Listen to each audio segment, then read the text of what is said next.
கிறிஸ்தவர்களுக்கு கிறிஸ்தவ சபைகளுக்கு சரியான பாதுகாப்பு இல்லை எனவும் கிறிஸ்தவ சபைகளுக்கு அங்கீகாரம் கொடுக்கப்படுவதில்லை. கிறிஸ்தவ சபைகளில் நிலப்பட்டா உள்ள சபைகளுக்கு அங்கீகாரம் கொடுக்கப்பட வேண்டும். கிறிஸ்தவர்கள் மாநாட்டில் தீர்மானம். திருப்பூரில் அகில இந்திய கிறிஸ்தவ பொதுநல இயக்கம் மற்றும் இந்திய ஒருங்கிணைந்த சுயாதீன திருச்சபைகள் பேராயம் நடத்திய மேற்கு மண்டலம் மாநாடு 2025 மற்றும் நலத்திட்ட உதவிகள் வழங்கும் விழா சுல்தான்பேட்டை அருகே உள்ள இயேசு அற்புதர் சியோன் ஆலயத்தில் நடைபெற்றது. தேசிய தலைவர் பீட்டர் தலைமையில் நடைபெற்ற விழாவில் 500க்கும் மேற்பட்டோர் கலந்து கொண்டனர்.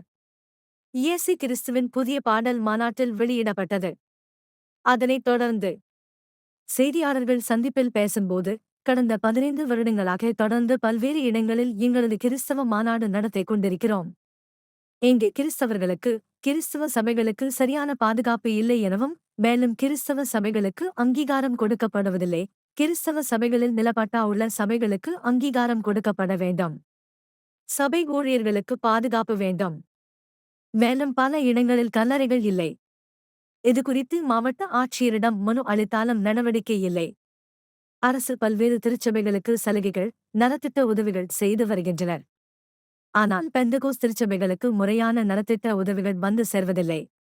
அதனை தமிழ்நாடு அரசு கவனத்தில் கொண்டு உதவிட வேண்டுமென பேசினார். அப்போது கௌரவ தலைவர் சந்திரசேகர், மாநில செயலாளர் சாமுவேல் ராஜ், மாநில அமைப்பு செயலாளர் செல்வசிங் சாமுவேல், மாநில அமைப்பாளர் சுரேஷ், மாநில ஆலோசகர் சிவராஜ் உள்ளிட்ட பாதிரியார்கள் உடன் இருந்தனர்.